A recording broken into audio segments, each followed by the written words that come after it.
Hey guys, this is Rob here. I just want to show you some things about the guitar that I have been noticing over the years, and what better time to do it than now. So if you can see, I'm in Corel Draw. You're looking at my computer monitor. I've got all the graphics kind of lined up here for us. Here's the first thing that I notice about guitar is that you've got that. That is a string, that is a line. You got two different points, right? So we could kind of draw a circle around that. And this is kind of how the principle of the octave works. So if we bisect that line, bam, right in the middle, that kind of gives you your octave points. So if you look here about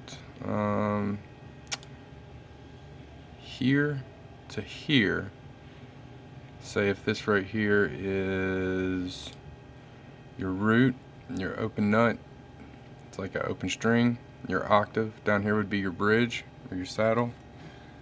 See if that's in focus for you guys. Sorry about all the lines. You're looking at a computer monitor, a bunch of LEDs. But check this out.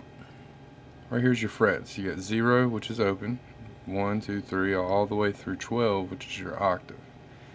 And most of us recognize this automatically. Of course, you would have the double dots here. These are your position markers, right? So here's what I've been noticing. If we go all the way back to that circle concept, and then we put our little point in the very center of that, and so we'll just use the bisecting lines as that point. That's also where your natural harmonic would be, right? So from your root, which is the whole width, to the ratio of 2:1, which is your octave, gives you just a beautiful sound. It's very what's the tone? Consonant, not dissonant. The frequency range, say for example 220 of an A string, or actually 110, or tuned down an octave lower, to 220 of the octave. So the wavelengths line up so that the beat rhythms are perfect. Well, here's something I've noticed about these little bad boys, your position markers. If you've ever played any kind of Black Sabbath or heavy metal, you're very familiar with this note right here, which is the flat 5. So let's bring our frets back.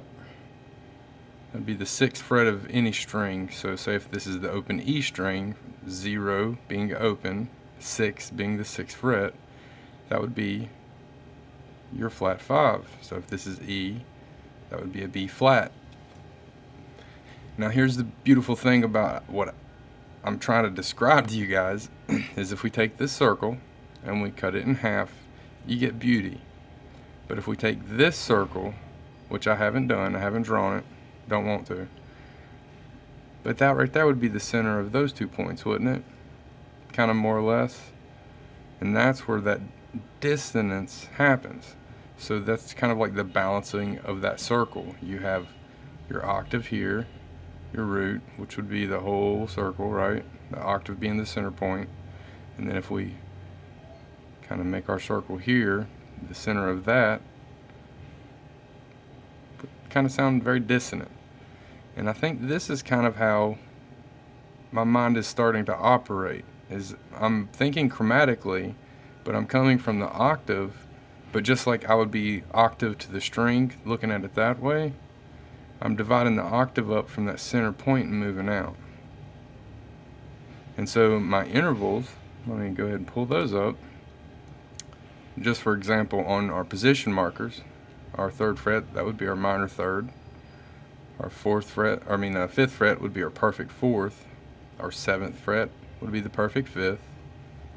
And our major 6th, sorry it's getting late in the day. Our major 6th would be on the 9th fret. So kind of surrounding that extreme dissonance of that flat 5 within the circle that's being made between our root and our octave is our perfect 4th and 5th. And that right there, but these points, let's ignore this for now, so I'm going to go ahead and bye-bye. But just these 2 points right here versus these 2 points right here, that's where your most stability sonically, tonally is going to be. your octave, your root, your perfect fourth, and perfect fifth. That's why they're named that way. And it has a lot to do with the sine waves, how those kind of line up, the intervals between them. Look up Pythagorean or Pythagoras in general, and you'll get your musical ratios. So you got your 1-to-1, 2-to-1, so forth. You get your perfect fourth, perfect fifth, the minor third, your major sixth. And I'll describe this further in detail. I just kind of wanted to whet y'all's appetites because I'm promoting this little gem right here, Music at Your Fingertips, also called MayFT. You can check us out, facebook.com, MayFTVA, because that's where I reside in the big old Virginia. My name's Robert Montgomery. That's my little logo. Love you guys. Enjoy music. I hope that this does spark some interest in how the mechanics of the guitar and why it's designed the way it is. I'm going to be breaking down a lot soon, I hope. You can also find this full image on MayFT at facebook.com/MayFTVA. Appreciate your time. Thank you very much. God bless.